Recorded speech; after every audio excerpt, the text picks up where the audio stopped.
Okay, guys, so this is part two of correcting some of the misinformation that's being given about the iTeracare wand.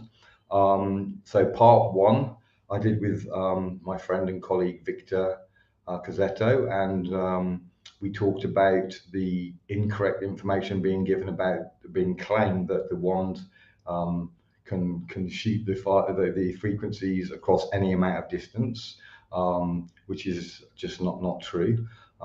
So we covered that in the last one. Now, just for the record, we were both threatened for giving out the information that we gave.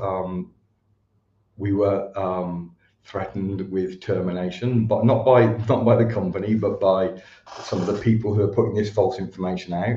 They also removed me and Victor from all the groups so they don't want to give us a platform to speak. So it makes it more important that we do put this information out, because our teams are in some of their groups and being given a lot of false information, and we've tried to correct it by telling the people giving false information that it is false and asking them to change, but they won't do that. So then we've done a very respectful, I believe, video just explaining a different point of view, which I would say is the correct scientific point of view, and that was the response we got. So we're not going to stop, we're going to continue, because we think it's damaging to be giving out this false information. So I'm going to give one more today, and we'll continue doing this as long as they're putting out false information.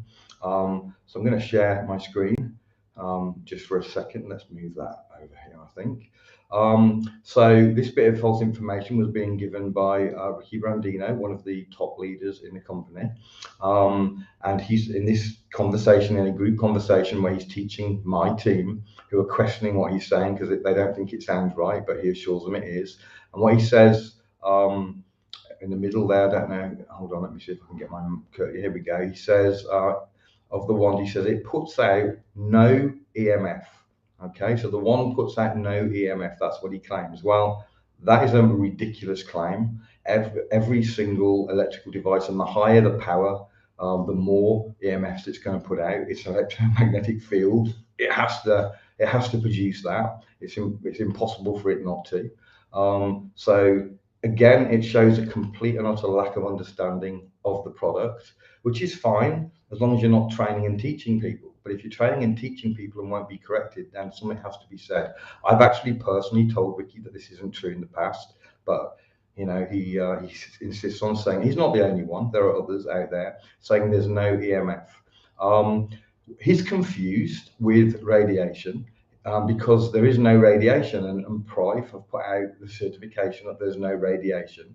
And some people that don't really understand electricity and frequency and so on get these two things mixed up and thinks that radiation is the same thing. You've got non-ionized radiation and ionizing radiation, and what you do not want is ionizing radiation, and we don't have any from this machine. But EMFs, of course, we have. It's an electrical device, a reasonably high-powered electric device. And so it does give off EMFs, which are not a problem for various reasons. But everything electrical, if you're listening to this on a computer or a phone, you're using devices that are giving out EMFs. So everything electrical, the wires in your house, the plugs, the socket, everything is giving out EMFs. Now, are EMFs super healthy? No, they're not. There are worse EMFs, but you generally want low EMF as possible. Now, there are devices that you can put blocking on to block as much of the EMF as possible. So, for example, there are certain saunas. People are sitting there for their health and detoxing, and they don't want to be bombarded with EMFs. And so the better ones have EMF blocking technology. It only goes so far. There's still going to be EMFs, but lower than otherwise there would be. So you can reduce EMFs. It's interesting because Ricky says underneath, when he was challenged and said that the ones that they tested did give off EMFs, he then came back with the EMFs are normal from the power cord. So I don't know what he thinks happens to the EMFs when the electricity goes up the power cord and then reaches the machine. I assume he thinks it's a magical thing at the connection point that suddenly blocks all the EMFs. I don't know what he thinks, but it's not correct. The machine gives off EMFs, and a decent EMF reader will pick that up. A poor one might not, but a good EMF reader will pick that up with every device. Now, one of the things about the wand is it also gives off scalar energy. and as such, that can offset the EMFs. Now, I can't say that it definitely does because there's no studies on that for this device with the scalar that it's giving and so on and so on. But the chances are very good that the scalar that is coming out of the device will be neutralizing the small amount of EMFs. It's nothing scary, the amount of EMFs, it's just normal for an electrical device.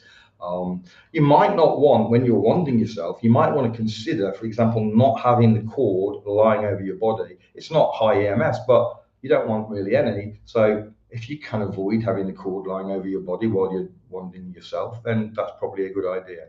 But just to say again, there are EMFs from this electrical device, as there are all electrical devices. There is no radiation. Okay, no ionizing radiation, if I want to get specific. So it's very, very safe. No need to worry about it, but also we don't need to go and start making silly claims that there are no EMFs.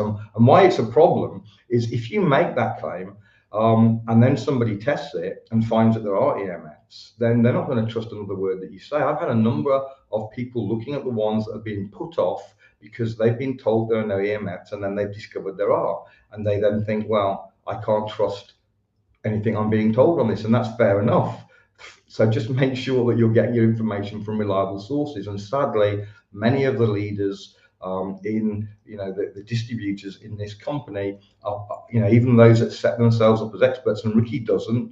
Full credit to Ricky, he doesn't claim to be an expert, but he is someone of great influence, and therefore he needs to be careful when he's teaching stuff. But many are setting themselves to be experts when they're not, and they're making all sorts of claims, which is what we're going through. So we started the other day with the first one. This is my second one. Victor's doing some separately to me, and we'll do some stuff together. But we've got to get the facts right. Okay, so just be clear. There are EMFs coming from this device, not at ridiculous levels, just normal for an electric device, and the chances are high that it's offset anyway by the scalar, but that's the case. But radiation, there is none. So that's the second in my series. I'm not going to stop making videos giving factual information, because what we don't want in this industry, for this product especially, is false information going out there, which causes confusion. It causes all kinds of problems. It's not good for the company. It's not good for the whole industry. When we have people making unsubstantiated, or in many cases completely false statements like this. Have a great day, everybody. Bye bye.